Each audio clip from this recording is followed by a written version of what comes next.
Shalom, balance, paradise, righteousness, all back up in the lab, continuing that Texas series, that H-Town. And I got another pioneer legend in the building with me one more again. I got with me none other than Klondike Cat, father, rapper, and so much more. And we gonna get into it, man. Welcome to the broadcast, sibling. What it do, man? What it do one time for they mind H-Town in the building. Definite, man. And I cannot forget SPC member. Definitely general in the South Park Coalition, man. One of the Definite. good. Yay. Foundation, man. This is foundation. We gotta, this is the whole purpose of this here, man. You got a story to tell. And being a foundational, as you say, general of that South Park Coalition. You had to come on this year, man. We had to tell this year story. So before we even get to that SPC and K Rino and them Murder One, let's go back in time, man. Let's jump into the DeLorean and let's go back to your early childhood, sibling. Where was you born and raised, man? Well, actually, I was born and raised in Houston. Right. You know what I'm saying? A lot of my family is from Louisiana, Opelousas, Shreveport, New Iberia. But my generation is the generation that started being born in Houston, in Texas. So you got some of that Louisiana uh flavor with it to go with it as well. Look, yeah, a little wood in me. Yay, some of that boots. For sure. Okay, so H-Town, Houston. So was you born and raised in South Park? Nah, I was actually in my baby years. I was in third ward, Okay. but in '77 I moved to South Park. So I was basically still a kid, 6 or 7, somewhere up in there, them numbers. Okay. And I moved to South Park, man. First moved to South Park. You had palm trees, just like you see in Cali. You had palm trees all the way down, and it wasn't even called Martin Luther King Boulevard. It was called South Park Boulevard. One. And you had palm trees from the exit all the way down to the end of it, and all the way across. All right then. So paint that picture then. So 77 to the early 80s. What was it like in that South Park? Well, South Park at that particular time was the high end type of neighborhood for that particular time. You know what I mean? It Mm, was like you was moving up a scale. Because when we moved there, it was still white people on the street. You know what I'm saying? mm-hmm. So very few black people on that street. So we were one of my father, my stepmother, we were like maybe the third black on that particular street. Right. Okay. Oh, so okay. So based upon that dynamic and it being, we're talking 70s, early 80s, and and we're talking Houston, Texas. Right. What was that dynamic like then? Being, an original family amongst a whole load of middle to maybe upper class. Would you say that middle upper class? Yeah, yeah, middle upper class, exactly. So how did they receive you, sibling? Well, you know, for for for the most part, I think that you had the '60s era, and we went into the '70s era, and we know what that was about. So we was kind of going into the '80s, where most people was like, "Hey, man, screw this," Mm, and people kind of wanted just to live free. You know what I'm saying? So when we got there, now I will keep in mind, I will say this: when we got there, you know, the dynamic kind of changed quickly because once the blacks started moving in, everybody else started moving out. yay. White flight, they call it, right? Right, but you had one family stay to the casket drop. They ain't go nowhere, but hey man, we love them just as well. You know what I mean? So Yeah. it's just that you know it was just early days, where it really wasn't a big problem, you know.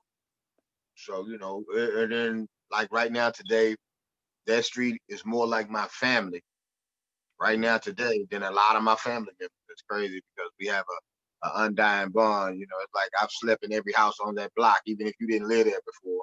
You know what I mm. mean? And somebody from every house on that block that been in my house. You know what I mean? So yeah. It was so from the picture you're painting, South Park at that time was a very, very close-knit community. Everybody knew, what was going on, who was who. Um, there was some assemblement of a community and unity out there, right? Oh yeah, definitely. So what was we doing school-wise? What was we messing around with at school at that time? What was we into? Well, in school, man, I history and science were my favorites. But in school, I I think one day we was at home, man, and I was in middle school still. And we was like, man, we heard the song by Captain Rock, calling Captain Rock.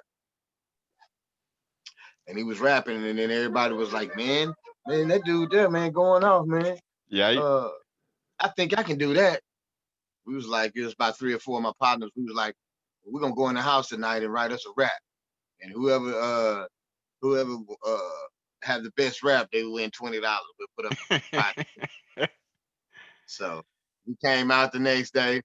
I had a whole spaceship rap. I done went to Mars and battled somebody on Mars, and I came back and saved the day for the Earth. They was Yeah. like, "Oh man, you painted a whole picture, man." It was like, "Oh man," So that led me to do other things. And people started saying, "Man, what you getting a talent show, man?" And don't get me wrong, I was singing before I was rapping. Yes, I've because you always, are very multi-talented in that respect, sibling. so as a baby, my older siblings used to tell me that when I was a baby, I would sing all the commercials on TV, on the radio. I'd sing and the songs and the commercials and the jingle. And my mom be like telling me shut up, and then they be like, "No, mom, he gonna do something with that." And they just let him do it. So yeah, But I fell in love with hip hop, even though I was always singing. But I fell in love with hip hop, man. When I first heard, you know, of it, hmm and So, I was drawn to it. yeah, yeah. So all right then. So what age are we talking? We're talking what, early teens? Yeah, we talking maybe 11 years old, 12 years old. Okay, so you just starting to grow maybe a little bit of hair on your chin, and you know what I mean? Yeah. I know them ones there, But, and we. it was another whole thing going on too with the dancing, man, with the break dancing and the popping and ticking. Mhm. So, I had some homeboys right now today, their names are legendary in that particular era. So, all it was combined. So we would meet up with these cats, and I realized that okay, I can break dance a little bit, I can pop a little bit, and I can tick a little bit, but I Mhm. can't consecutively win doing that because these dudes got this down pat. Yeah. So let me try this rap thing and see what this turn out like. So, you know. And the rest was, as they say, is history. All right, all right. So, what are you going by at this time? Are you Klondike Cat, or you got something different? Are you an MC? When you say MC, I rather think of myself as and just an artist, Hmm. meaning there's so many subtitles up under who I am, and that make my genetic makeup to where um I can't put myself in no one category because there's no type of music that I can't do, Hmm. Hmm. Hmm. no genre I can't cross. So you don't want to be put into a box. So, okay, so going back to the name itself, was you always known as Klondike, or as a youngster did you come up having a different name when you was rapping and stuff? Well, actually, in my early teens, like I said at the beginning, my name was Devious D. Okay. And it's crazy because I was in middle school and they wouldn't even call it in middle school. And I was in middle school and K Reno was at another middle school. That's when I actually first heard of him. So and I was like, hey man, who is this dude? You know, they was like, man, they say he going to the high school smashing boys. I need to know, I need to have his title. You know what I'm saying? So I arranged it. So I got somebody to get K's number and we found out where we gonna meet at his school, you know. I'm Hmm. arrogant. I'm arrogant. By this time I've been slaughtered me a few. So I'm like, well, I'll come up to your school, you know, battle your ground. Hmm. So I went up there and about 30 dudes from my school, we skipped school, we caught the last minute of it. We pulled up on K school and everybody came out of K school, but there's no K. So I'm like, yeah, he must be scared. He must be second thoughts. Then after everybody cleared out, K walked out to school with about 50 dudes behind him. Rolling deep. So I said, okay, oh, he's serious. I like that approach, you know, because I was all about theatrics, man. That's how I worked the stage. And even in my battles, you know, doing the many battles, man, I always use theatrics. If I said I was gonna do a sweep, then I go down and do a karate sweep while I'm rapping and still keep going. You see what I'm saying? Yep. So that's how I met K and I was even in. Fast forward, I think we rap, we it turned more into a cipher than a battle. Right. So we rapped back and forth, man, about 3 hours. The sun was coming down. Everybody was like, hey man, y'all gotta wrap this up. My mom gonna be looking for me, man. There was a lot of kids out there. So, you know, and we ended that on a good note. I fast forward to say this later on when I became Klondike Cat, and actually it was maybe about 10 years ago. I told Kay, I said, Kay, you remember this dude named DVSD you battling in front of Thomas? He was like, yeah, that little sucker was hard.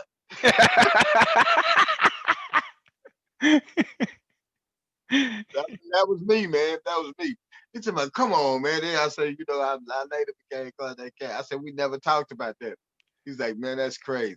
So, you know, Man. and How, how I got the Klondike Cat name was I had this dude, rest in peace, Sabwarfare.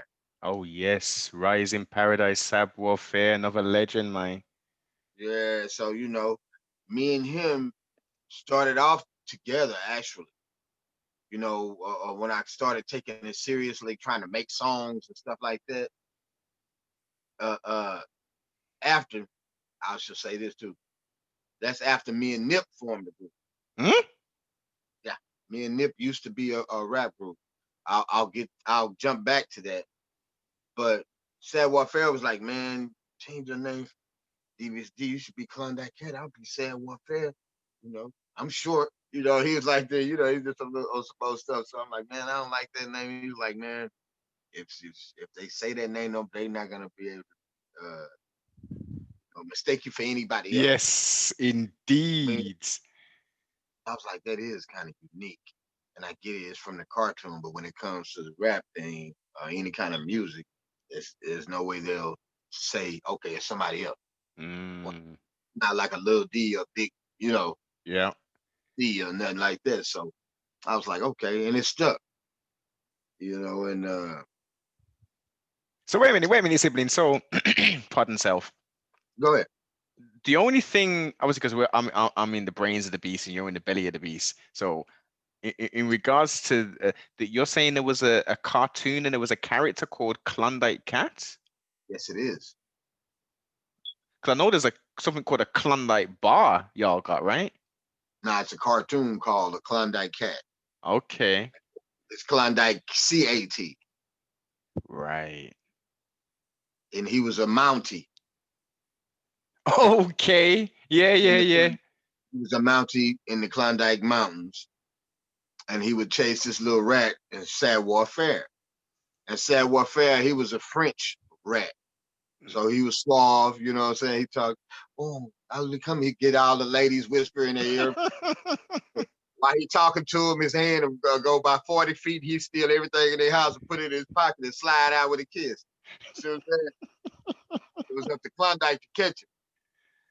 And he'd had trouble catching him, man. He'd go through the whole scene of the script, trying to catch him and fumbling and bumbling. Then he let me take a rest right quick, and he fall off something and roll down the mountain and grab him at the end of the mountain. He got him in the handcuff.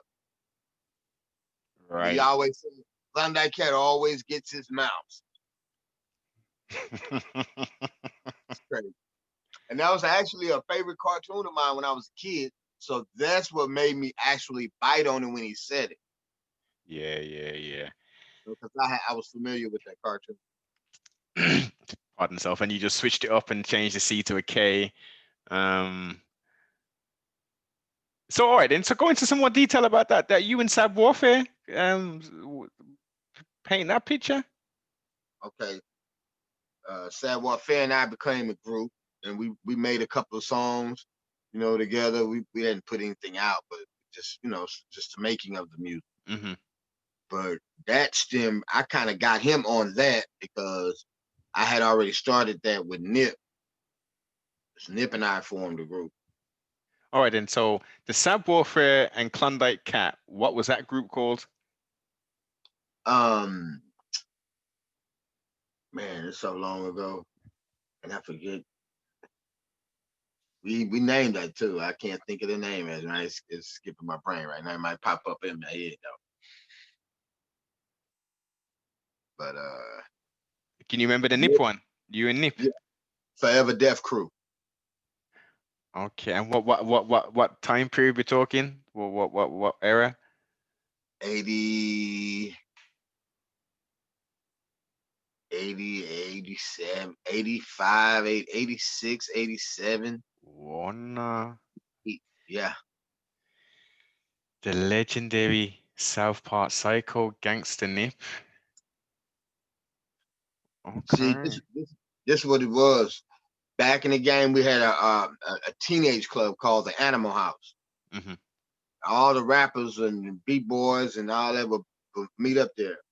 So one night, I ended up battling the Geto boys in the bathroom. It went through everybody. The face wasn't the Geto boy then. It was the original Geto boy. Yeah. So and Nip got so wired up because Nip was like my brother there at that point. I could be at his house raiding his refrigerator, and he could be at mine. He was raiding mine. You know what I mean? Yeah, yeah, yeah. At that point, we was together like every day. So, uh, Nip and I let's see where I was. Nip and I formed a group, and then we went to this guy. We met this guy named Captain XLR from the Clark. There's a DJ, and he was the first one that I saw do the multi tapes, Mm-hmm. where you put one tape, one cassette at the top, one at the bottom, then you record, and you keep switching them, up Yeah, to 8 tracks. yeah. With the more tracks you put on it, the more trashy it sounded. You know what I'm saying? Mm-hmm. So Mm-hmm. you had that fine line in between to making it sound good and making a good song. So we met up with this guy, and it was like, man, Nip and I would catch the bus to his house every day, man. We'd be writing music, doing songs. That's how the Forever Death Crew. We met a guy named Kenny Starr, who was a guitar player. He was obviously he was obsessed with Prince and Jimi Hendrix. So Mm-hmm. he would wear purple and the purple headband, and he play with his teeth. You know what I'm saying? So we had rock music in our I had a song called "It's the Rhymes That'll Break You," Rhyme Fanatic, stuff like that. So we Yeah. was on some hardcore stuff, lyrical. Then me and Nip had a song called "The Devil versus the MC." Okay, so at this point, is Nip still is he doing the horrorcore kind of stuff at that point, or? Yeah, but see, we built that in high school, man. For as which way we were gonna go and Mm-hmm. attack me, and Nip was like because we was a group and we were homeboys even before we started our group. We was partners. So that night when I battled the Geto boys, Nip was so excited.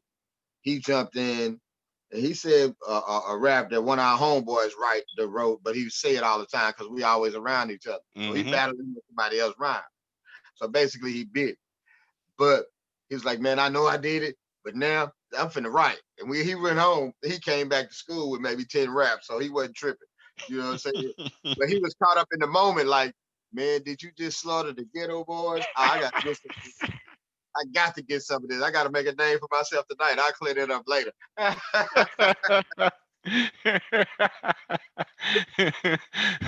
For sugar. So at this point, then, how big were the Ghetto Boys? Were the Ghetto Boys big in Houston? Yeah, they was already big in Houston. You know what I'm saying? They was already known in Houston. And Jay was kind of just learning the business, and but he still had the power to push and get the push behind him because nobody was doing what he was doing on that level. You Mm, know, with him and Cliff.